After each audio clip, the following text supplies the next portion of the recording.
dejando de utilizar los fármacos que, según literatura y según práctica médica, podrían ayudar, ¿no? Hasta que se tenga certeza. Finalmente, los hemocultivos y el cultivo de líquido cefalorraquídeo confirmaron que se trataba de esta bacteria. ¿Qué bacteria? Streptococcus agalactiae. Ahí está. Cocos en forma de cadena. Streptococcus agalactiae. Yo les pregunto, ¿no? Pero no les voy a pedir que me respondan en voz alta. ¿Quiénes han leído el capítulo de Streptococcus? Y lo pregunto de manera especial porque Streptococcus, este de acá, no es el único Streptococcus que vamos a estudiar en la asignatura. Vamos a estudiar Streptococcus pyogenes, que causa enfermedades de la piel. Vamos a estudiar Streptococcus pneumoniae. Vamos a estudiar Streptococcus viridans, que causa enfermedades en los dientes, etc. ¿Y por qué digo esto? Porque estos estreptococos tienen muchas semejanzas y muchas diferencias entre sí. Yo les pregunto, por ejemplo, al Streptococcus pneumoniae, ¿cómo se le conoce? En otras palabras, es el estreptococo del grupo, doctor, que habló ahorita fuerte, B, muy bien, con B de bueno, ¿no es cierto? Con B de bueno, estreptococo del grupo B. ¿Qué quiere decir que sea del grupo B?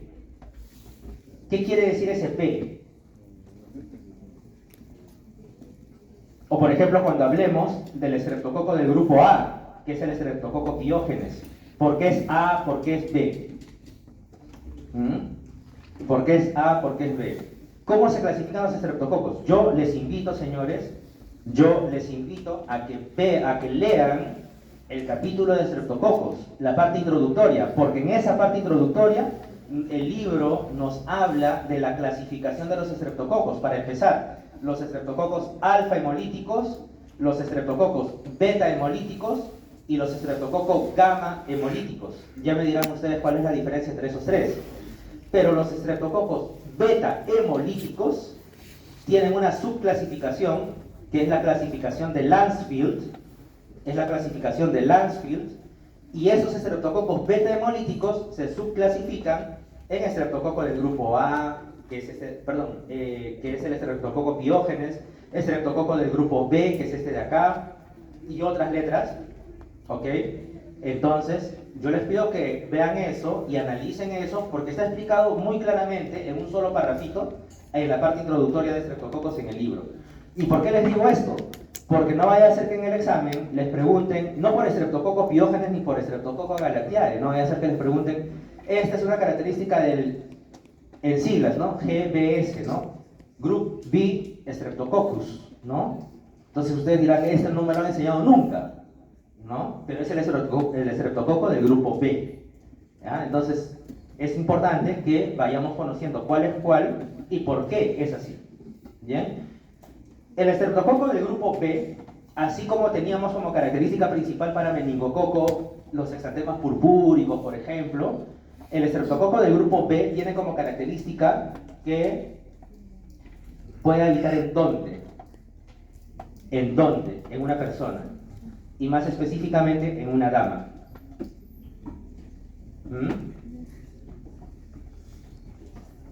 Canal vaginal, en el útero, en el canal vaginal, ¿no es cierto? Ven ustedes ahí, ¿correcto? ¿Y qué es lo que ocurre ahí? Lo que ocurre ahí es que este estreptococo también puede habitar de manera comensal ahí, en el canal vaginal, ¿ok? Entonces una señorita puede tener esta bacteria ahí, ¿ok? Y la puede tener y no le hace nada, no pasa nada, está ahí tranquila la bacteria, ¿no? Ni yo te hago daño, ni tú me haces daño.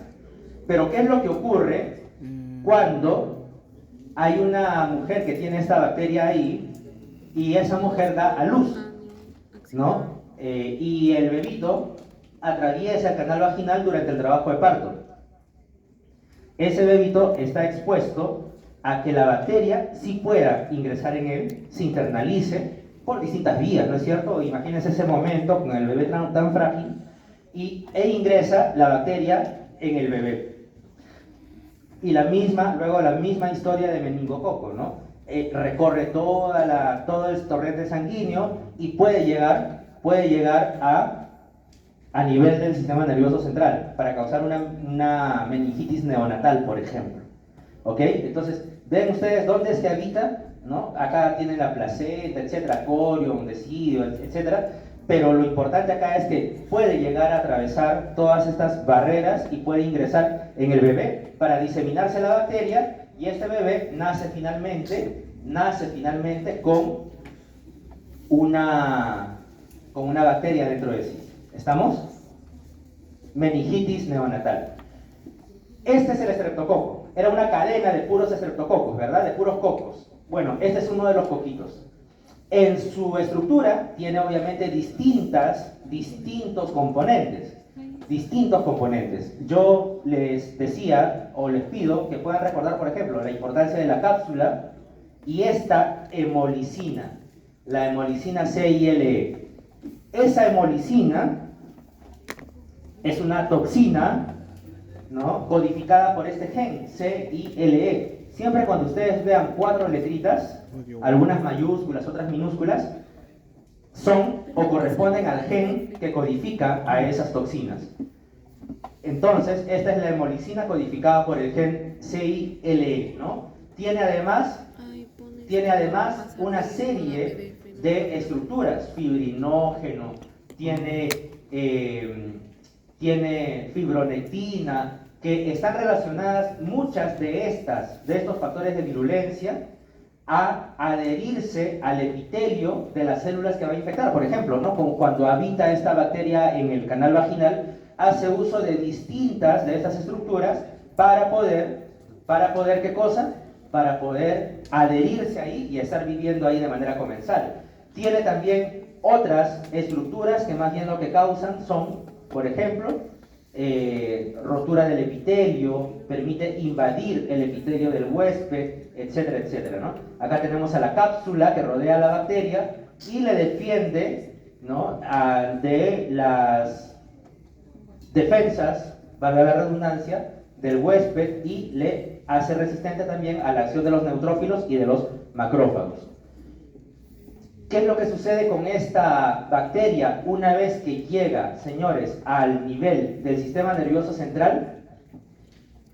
Vean ustedes, aquí está la bacteria viajando en estos vasos sanguíneos del bebito, ¿no?, que acaba de nacer. Ahí están los estreptococos, ¿no? Ahí están los estreptococos. Entonces, estos estreptococos atraviesan estas barreras, nos dice, por 3 formas fundamentalmente: transcelular, paracelular y facilitada por leucocitos, o sea, caballo de Troya, ¿no es cierto? Caballo de Troya. Luego, tras la diseminación en el torrente sanguíneo, inducen daño celular e invaden la barrera hematoencefálica, ¿no? Estamos en el cuerpo del bebito, ¿no? Viaja por el torrente sanguíneo, causa daño celular por donde va atravesando hasta atravesar la barrera hematoencefálica. ¿Cómo se llama eso? Bacteriemia o sepsis. Sepsis o bacteriemia es aquel estado en el cual la bacteria se ha diseminado. Es como una infección bacteriana generalizada. ¿Por dónde? Por el torrente sanguíneo, ¿correcto? Entonces, en este estado de bacteriemia, la invasión del sistema nervioso central se produce a través del plexo coroideo, los microvasos del parénquima cerebral o los senos venosos durales. ¿Ya? Ahí llega a nivel cerebral. Y finalmente, los mecanismos hipotéticos que conducen a la lesión neuronal, nos dice acá este paper, que conducen a la lesión neuronal implican la liberación de productos bacterianos que causan toxicidad directa a las neuronas. Aquí estamos, a nivel neuronal. Ya llegó aquí a nivel neuronal la bacteria. ¿Qué es lo que se produce acá? Excreción de productos bacterianos a este nivel que causan ¿qué cosa? Toxicidad directa a las neuronas. Y además, la bacteria libera productos proinflamatorios y o tóxicos que producen ¿qué cosa? Que producen mucho más daño neuronal, mucho más daño del sistema nervioso central. ¿Estamos? Con una consecuencia, inflamación a este nivel. O sea, meningitis bacteriana y daño a nivel del sistema nervioso central. ¿Por qué? Porque llegó la bacteria por el torrente sanguíneo, atravesó la barrera hematoencefálica, ¿no? Ahí está. Blood-brain barrier, ¿no es cierto? En inglés, o barrera hematoencefálica, interactúa con las neuronas, causa daño a este nivel causa inflamación a ese nivel y causa daño neuronal. Eso es lo que ocurrió con el bebito que nació por trabajo de parto vaginal, pero que la mamá estaba infectada con Streptococcus agalactiae. Y la mamá ni sabía, seguramente, que estaba infectada. Entonces, ¿qué es lo que ocurre en la vida real, señores, para poder evitar este tipo de cuadros en los recién nacidos? Los controles maternos, ¿no es cierto? Se puede, por ejemplo, tomar una muestra, ¿no?, vaginal de la mujer embarazada, todavía embarazada, para ver si tiene la bacteria. Y si tiene la bacteria, ¿qué es lo que se hace? Se instaura un tratamiento antibacteriano para erradicar la bacteria de ahí donde está viviendo, ¿no? Ahora, ¿qué pasaría si se descubre justo que estaba infectada de repente en el trabajo de parto, en el nacimiento del niño? Habría que instaurar tratamiento de emergencia, ¿no es cierto?, al niño y a la mamá. O antes de que vaya a nacer el niño y se sospecha, no se ha confirmado, pero se sospecha que podría estar infectada, se instaura un tratamiento de emergencia para que pueda haber por lo menos cantidad de antibacterianos, ¿no?, de antibióticos durante el trabajo de parto y el nacimiento del bebé. Bien, estamos, señores, Streptococcus agalactiae, así de sencillo. Pero es importante que puedan conocer los fundamentos de los estreptococos, porque eso lo vamos a seguir mirando con el paso de los días. Bien. Otro caso, y lo leo yo para ir ganando tiempo más rápido. Una mujer de 64 años. Datos importantes. Mujer de 64 años. Tiene fiebre, cefalea y confusión, ¿no? Confusión. Ahí está. Sistema nervioso central. ¿Qué más? Una mujer de 64 años. Artritis reumatoide. Artritis reumatoide. Es decir, tiene una enfermedad, ¿no?, de años, seguramente por varios años, sufriendo de artritis reumatoide. ¿Y qué creen que usan las personas para la artritis? Antiinflamatorios esteroideos, tipo corticosteroides, tipo esteroides, como la prednisona. Y creo que decíamos en las clases pasadas, si una persona toma corticoides, ¿qué está sucediendo con su sistema inmune? Se ve debilitado, ¿verdad? Termina siendo inmunosuprimida, inmunodeprimida. Eso es lo que está ocurriendo con esta mujer, con esta señora. Tiene un problema de salud que es la artritis reumatoide. Para eso el reumatólogo le prescribe prednisona y seguramente lleva tomando prednisona por muchos meses, ¿no?, como antiinflamatorio para la artritis. Pero en paralelo, ¿qué está sucediendo? El sistema inmune está disminuido, ¿verdad? Y al estar disminuido, es susceptible de infectarse, y no solamente de infectarse, sino de desarrollar enfermedad grave por la bacteria que vamos a ver a continuación. Vean, no revela rigidez de nuca, no tiene rigidez de nuca, no tiene rigidez de nuca, ojo, no tiene rigidez de nuca. ¿Qué será? Meningococo, Streptococcus agalactiae, no, pues no. Streptococcus agalactiae más bien es para los bebitos. Ojo, que Streptococcus agalactiae también afecta a los adultos, pero el porcentaje es 0.1%, pues no. No quiere decir que no haya en los adultos, ¿ya? Entonces, ¿qué pasa acá? Los patógenos más frecuentes en la meningitis del adulto son diferentes a los neonatos. Listeria es un posible patógeno causante, Listeria monocitogenes. Listeria es uno de los más frecuentes, sobre todo en pacientes inmunodeprimidos y en los mayores de 50 años. Dato importante, Listeria monocitogenes. Entonces, ¿qué pasa con este paciente? Punción de sangre, líquido cefalorraquídeo, ¿no?, la misma historia. Se instaura tratamiento empírico con estos antibióticos, vancomicina, cefotaxima y ampicilina. Y el estudio de líquido cefalorraquídeo demuestra finalmente que se trataba de una bacteria importante llamada Listeria monocitogenes. Yo les pregunto, ¿cómo se contagia la Listeria monocitogenes? Ya lo dijimos al inicio, creo, de la reunión, ¿no es cierto? Listeria monocitogenes, por el consumo de alimentos contaminados. Los alimentos contaminados ingresan por el tracto digestivo, ¿no?, y causan primero, ¿qué cosa? Una gastroenteritis. Ok, todavía no estamos hablando de afectación del sistema nervioso central, pero causan gastroenteritis, evidentemente, porque primero van a llegar ¿a dónde? Al tracto gastrointestinal. Pero a partir del tracto gastrointestinal, la bacteria puede diseminarse a dos niveles. Puede diseminarse a nivel del vaso, a nivel del hígado, y a partir de ahí hacer una segunda diseminación una segunda diseminación por el torrente sanguíneo. ¿Hacia dónde? Hay dos formas o dos caminos. Si es una mujer embarazada, puede ocurrir la misma historia de Streptococcus galactiae, y el niño también puede adquirir, ¿no? Como la mujer está embarazada, llega ahí el patógeno y es adquirido por el niño o por el que va a nacer. Pero puede diseminarse también a el sistema nervioso central para causar meningoencefalitis. No solamente inflamación de las meninges, ¿no? Que es la capa, las meninges es la capa nada más, ¿no es cierto? Sino también del encéfalo, meningoencefalitis. ¿Estamos?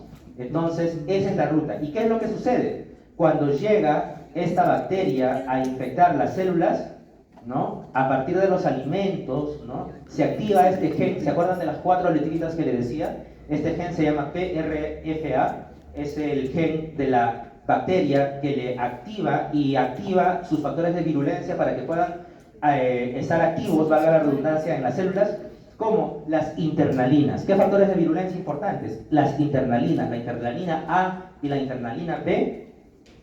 La internalina A y la internalina B son las que van a ayudar a la bacteria a que ingrese a la célula.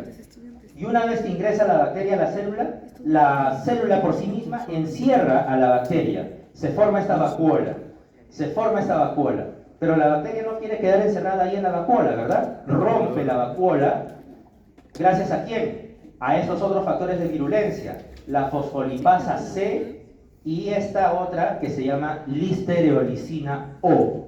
Ellas dos le ayudan a la bacteria a salir de la vacuola, y una vez que la bacteria sale de la vacuola, la bacteria se multiplica, se replica en el citoplasma, en el citosol, se multiplica y va a atravesar hacia otras células. ¿Cómo atraviesa hacia otras células?